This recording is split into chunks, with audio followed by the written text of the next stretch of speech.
হাসপাতালের বেডে শুয়ে আছেন রোগীরা, আর নিচে হাঁটু সমান পানি।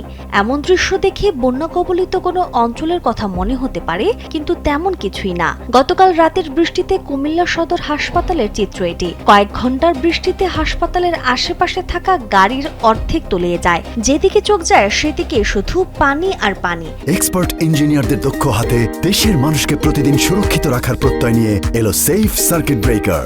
হাসপাতালের নিচতলায়ও পানি প্রবেশ করে। এতে চরম দুর্ভোগে পড়েন চিকিৎসা নিতে আসা রোগী ও স্বজনরা। এখানকার পানি নিষ্কাশন ব্যবস্থা কতটা নাজুক, এমন চিত্র দেখলেই তা স্পষ্ট হয়ে ওঠে। আপনি জানেন, আপনি সদর হাসপাতালে দুধরনের স্থাপনা আছে। কিছু হচ্ছে অনেক পুরনো, যেমন ব্রিটিশ আমলে বা পাকিস্তান আমলে। এগুলির গ্রাউন্ড ফ্লোর অনেক নিচু হয়ে গেছে অলরেডি। তো আমাদের এখানে বর্ষাকালে দুইবার এরকম হয়, যদি আমাদের যে খালটা, যে ক্যানেলটা দিয়ে মানে শহরের মূল পানি প্রবাহিত হয়, সেটা যদি ওভারফ্লো হয়ে যায় কখনো অতিবৃষ্টি হলে, তাহলে আমাদের ক্যাম্পাসে পানি আসে, তখন এরকম পানি উঠে যায় আর কি।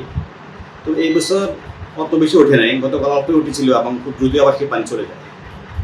আমরা দেখেছি গত বছর এছাড়াও অনেক বেশি 1-1.5 ফুট পানি উঠেছিল। তো এই বিষয়ে আসলে কাজ চলতেছে, আমাদের সিটি কর্পোরেশন এবং বিশেষজ্ঞরা কাজ করছেন। আশা করি ভালো সমাধান বের হবে। এবং এই বছর আমরা দেখলাম যে পানি খুব দ্রুতই আবার সরে গেছে।